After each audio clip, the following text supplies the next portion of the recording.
Cleopatra, Ramesses, Imhotep, Tutankhamen. The date? Time immemorial. Location? Northeastern Africa. The cradle of civilization.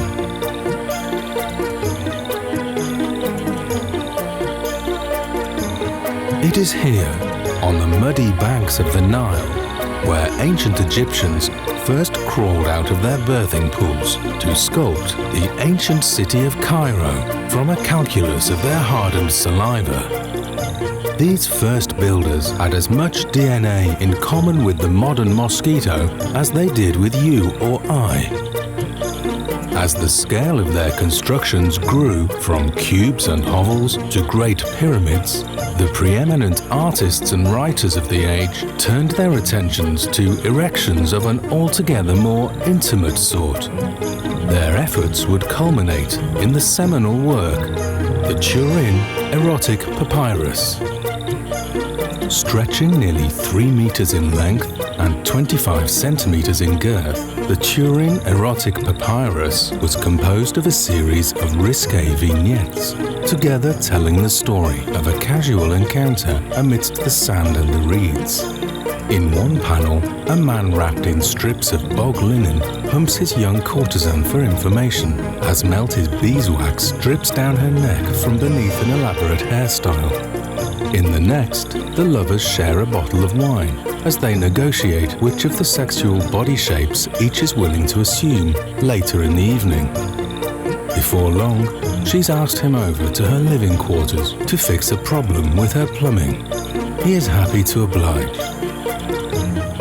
Much of the papyrus is damaged or otherwise incomplete, but time has been kind to the final panel, in which the female takes the man's head between her forelegs and crushes it with her powerful jaws. The world of Egyptology is lucky that the papyrus survives to this day at all. Initially dismissed as a puerile practical joke left in the ruins of a workman's commode, it soon became the object of an intense bidding war when a depository clerk discovered that an 1826 double palm, a rare and valuable misprinted stamp, had been affixed to the back.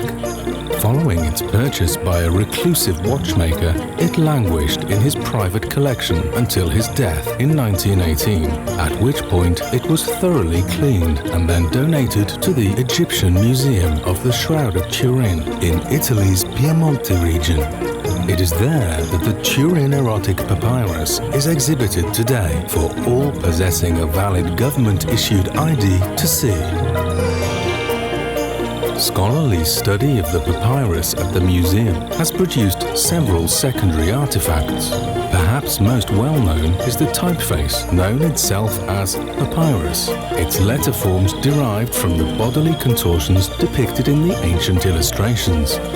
Orson Welles was briefly involved in a radio adaptation of the papyrus, though he abandoned the project upon his relocation to Hollywood, California. More recently, Microsoft included a screensaver comprised of images of the papyrus in several versions of its popular Windows computing software.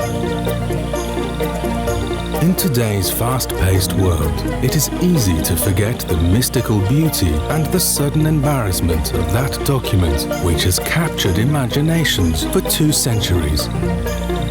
The Turin Erotic Papyrus.